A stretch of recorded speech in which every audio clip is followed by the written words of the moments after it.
Wow. Can you believe a mosquito is trying to bite me? A mosquito is trying to stop me from going live on this. And she just disappeared. This is why I love Africa. The mosquitoes here are not scared of insecticide or pesticide or anything like that. Huh? How the blacks are scared of the Somalis in the US. Why are you scared of Somalis? Like, literally, you blacks, why are you scared of Somalis, man? Why are you scared? I mean, this guy is poor. He comes from a shithole country, like Trump says. And then you call them garbage, and you're still scared of them. Are you that weak? Africans are not scared of Somalis, but you're scared of Somalis. You're a superpower. You guys, man, you're out there. You see? Okay, let's go back to the comments that I had earlier. In my previous live, I was talking about Somalis and the blacks in the US, the differences. Yeah, and here someone said, Roy Stonga, no, said, very good advice. Don't fight the hand that feeds you and be thankful. Yeah, Somalis, that you need to be thankful for the US, period.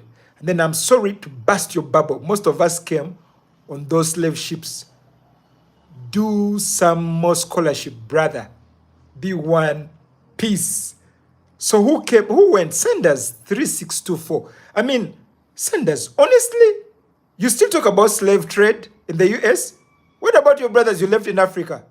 Do you know what colonialism did to us? Do you know what the separation of so many, I say, tribes, I mean, so many communities were shredded into two or into other bits, and you're still talking about, I mean, well, there is even this, actually, there is this guy I saw on social media, and he was talking about his great-grandparents were slaves, his parents were, his grannies were slaves, and he's one of the successful black Americans, and he's successful, and he has nothing, no problem with the system. So, are you really isolated, Sandra? Sanders 3624. I mean, let's be realistic. Black Americans give a damn. Black Americans do give a damn as Somalis or Africans. All so-called black Americans didn't come to America via the Atlantic slave trade. Wow, this is very interesting. Stop spread false indoctrinated narrative. Many black Americans are indigenous. We are not all African or Afro-Americans. We are foundational black Americans. This country was built on the backs of ancestors. That is it. That is it. Black Americans, you need to understand, you're not Africans, you're black Americans. You're Americans who are black. America belongs to the blacks as much as it belongs to the whites. After all, almost everyone, literally, is an immigrant there. And if you go into the archaeology, you'll find there were blacks thousands of years, hundreds of years, okay, before even Columbus reached out there. There were blacks, there are fossils, there's DNA that reveal that. So this narrative of slave, whatever, I think, we need to admit it kind of affects, but shouldn't be great. Even in Africa, blacks segregate against blacks. So it's really not a big deal, okay?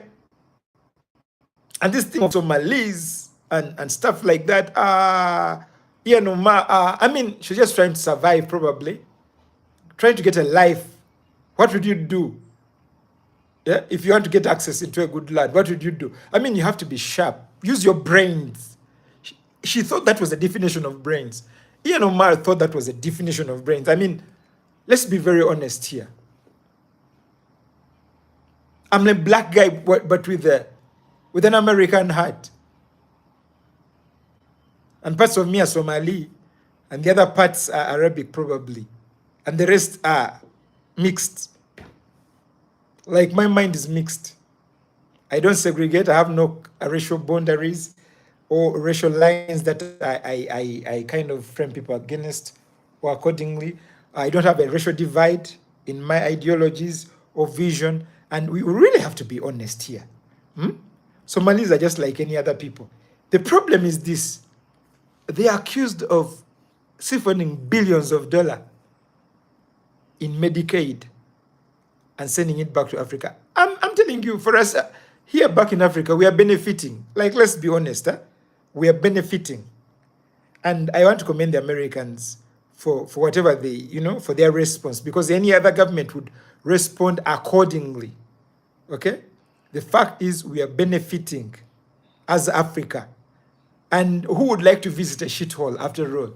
Don't tourists come from the Western world just to see, let's say, a bit of wild cattle, wild cats, and wild reptiles, and wild birds, and wild individuals in Africa, and even wild forests, and eat some wild food, and have some wild adventure?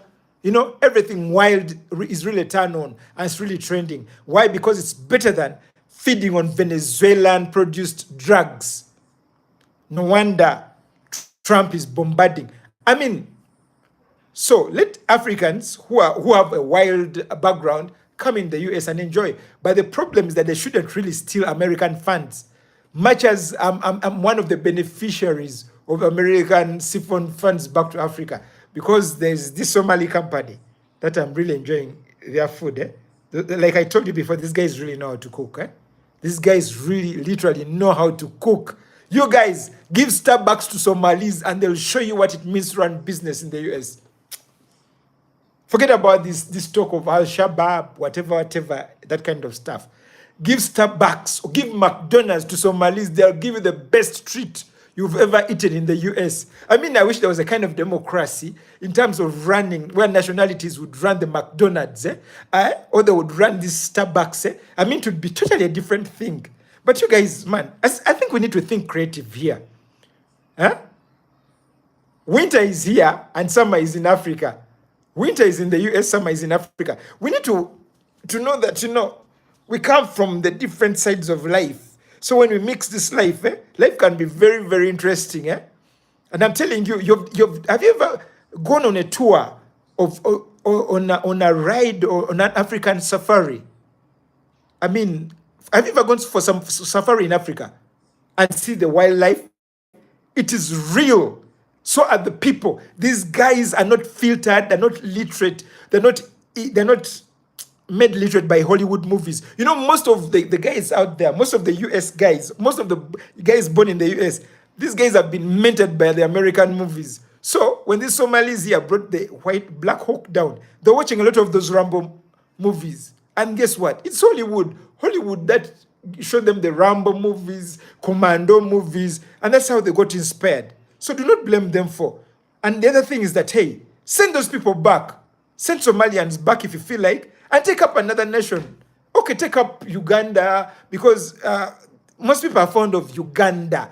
Get some Ugandans and get more drama into the US. Get some Kenyans and put some drama in there. Get some Congolese and get some more drama in the US. If you're tired of Nigerians, you're tired of whatever, you're tired of, Somalis, swap. Let Somalis step back and give the opportunity to Ugandans. Get some Ugandans. Let's say like 5,000 Ugandans and tell them, hey, you're coming to US, but you're only going to stay here for 5 years. You're going to document everything you do so that you don't escape. I'm telling you, you guys are going to enjoy America. Because right now, imagine you're living in a continent where people think the same way, do the same things. Now, how are you going to get inspired? You need to get some people who are ready to really match up those McDonald's, like let's say 10 pieces a week or even more. I'm telling you, these Africans don't know how to save money. They like eating it. It will drive business. And apart from that, they really work hard. And then the other things, there's some foods from Africa that you guys need to enjoy, you guys. Like millet. Do you know what they call millet bread? Do Americans know what they call millet bread, which has been mixed with cassava? Purely organic cassava and purely organic foods. These are the foods you eat and immediately you feel energy surge through you. You don't need whatever, these sex, drugs and whatever. No. You don't need any of that because they are pure, raw, crude, organic, unfiltered, uncensored. So I would say that, Mark claiming to be married to somebody like her brother, or married to a man who turns out to be her brother, is not a big deal.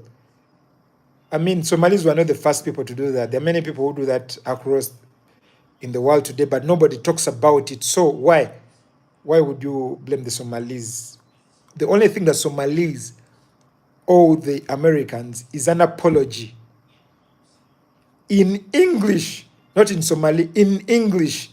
And if I was Somalis, I'm telling you, I would just wear t-shirts written on, yo, I'm sorry, you guys, because you know what? I was sending money back to Africa. My brothers are dying. My sisters are dying. My people are dying back in Africa. And you guys, if you don't give some little of this US dollar to Africa, you won't have any other continent to go to. I mean, if you go to Africa, will you only be received by or hosted by wild animals? You need people to be taking care of Africa. So send some money back, but not on fraud, of course. I don't stand for criminality or stuff like that. So, I'm just speaking my mind freely. This is Queens and Kings live. I know if you're bored, and you need to listen to this. If you're bored, you need to listen to this. Also, Malis just need to wear shirts written on, we are sorry we took $1 back to Africa, because millions are dying of hunger in Somalia, in South Sudan. People are dying, people are starving. We had to send the money back to Africa. I'm telling you, do not cower and do not hide. Can you just get on your feet and say you're doing it for all your brothers in Africa? And do it. Come and splash some money back in Africa, you Somalis. And you'll win. You'll win the debate. Even the Americans will be proud of you. They'll be like, yeah, at least you guys are now doing the thing. But the things that you're sending money, we even don't know where the money is going, to be honest with you. Don't be so mean. We don't know where's the money going.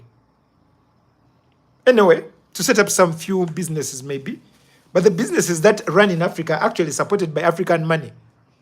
So it's not Americans who are buying these foods which are made by Somalis in Africa. And apart from that, Somalis don't even usually eat the other foods that Africans or the US people eat. They like eating their own kind of bread, which is kind of salty, and then some soup, which is tasteless. Man, I've eaten that Somali natural food. Oh, man. It lacks spices, it lacks salt. I ate that stuff. I was in some country near Somali. I ate that food. So basically, the Somalis are better in making other people's foods and sell to them than improving on their own foods. And this is not to laugh at Somalis, but the fact is they're innovative. They know how to make foods they don't like so that the other people enjoy, because these guys are totally different. Somalis are poor at their own food, but they can make the McDonald's and the Starbucks taste different. They can make KFC taste different. I'm telling you. But it's not good. Somalis need to wear t-shirts written on, we are sorry we took $1 back to Africa. Please forgive us, and we are stopping that. And they even need to apologize to Ian Omar for Ian Omar's marriage certificate. We are sorry. We tried what we learned from our great-great-great-grandfather somewhere in the history books from the Middle East. We are all guilty at some point. Nobody is perfect at the end of the day. So, let me tell you something. While you're talking of Somalis, meanwhile, there is this, every other East African country, not all, Uganda is no more giving Somalis refugee status after that Trump thing. And then, I think Kenya also same thing. So, these things are really kind of ricocheting. And America coughs or sneezes, and the rest of Africa catches a cold. You guys, what are we going to do? Basically, Africa is run by Americans. That's what you need to know. So please send the dollar back to Africa, but in good ways. You understand what I mean? In good ways. I know you guys are busy, but let's be very, very, very honest. I need you to hit me in the comment section, and I need to see what's rolling out today. I know you guys are busy this morning, and I know you'll follow up this later, but we really have to be we really need to have an honest conversation with someone back in Africa, as a matter of fact. As a matter of fact. And this is Africa. And this is how we do it in Africa, you know? So let's say, suppose the Somalis didn't send back the billions of dollars, how would their people be existing? These guys would be really, they could be intermarried. They could be actually intermarried. Actually, the rest of Africans would like to marry Somalis. Somalis are quite beautiful. These guys are beautiful. I mean, the girls, the ladies are beautiful. But why don't they want to easily marry the rest of Africans? Is it a problem of nationality? Is it culture?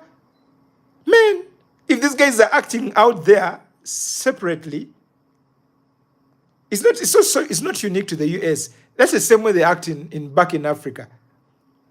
I think Somalis need to promote a culture, a cross-culture relationships and weddings and, marriages, to kind of work on the unity stuff.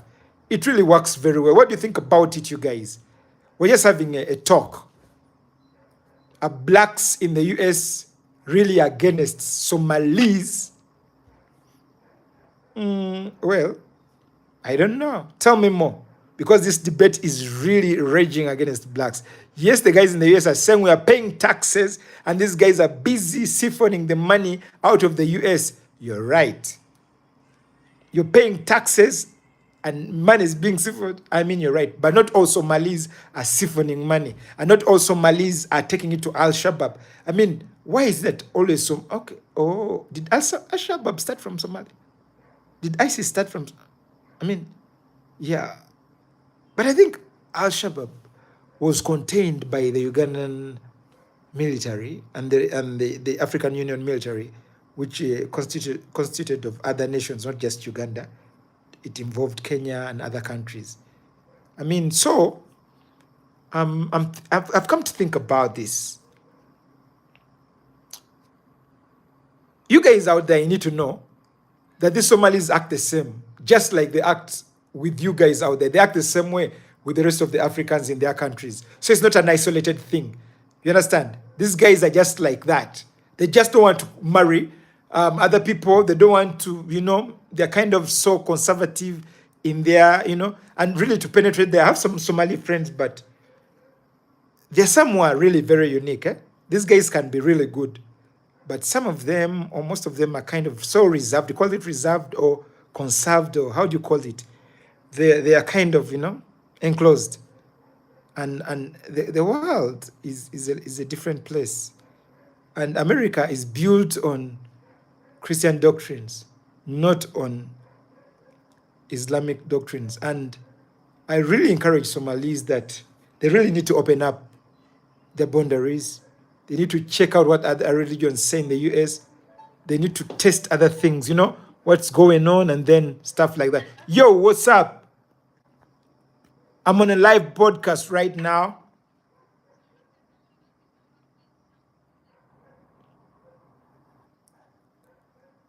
Well, I don't know what you could do, man. Yeah, you do this. So, someone was just calling me to see if they could call in directly on this, but I told them to.